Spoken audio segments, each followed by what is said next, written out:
চলতি অগাস্ট মাসের প্রথম সপ্তাহে দেশের রেমিটেন্স আসা থমকে গেলেও অন্তর্বর্তী সরকার গঠনের পর গতি বেড়েছে। অগাস্টের প্রথম ২০ দিনে দেশে বৈধ পথে ১.৫৩ বিলিয়ন মার্কিন ডলার রেমিটেন্স এসেছে।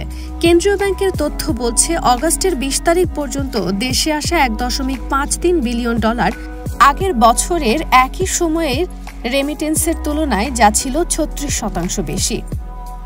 আগের বছরের একই সময়ে যা ছিল ১.১২ বিলিয়ন ডলার।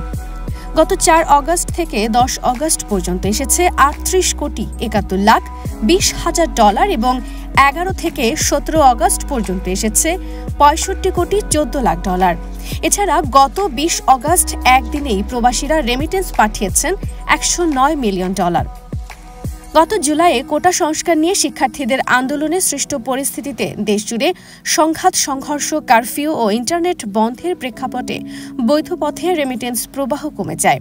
ওই সময় দেশে বৈধ পথে ব্যাংকিং চ্যানেলে রেমিটেন্স না পাঠানোর বিষয়ে ক্যাম্পেইন করেন অনেক প্রবাসী, যার প্রভাব পড়েছিল প্রবাসী আয়ে।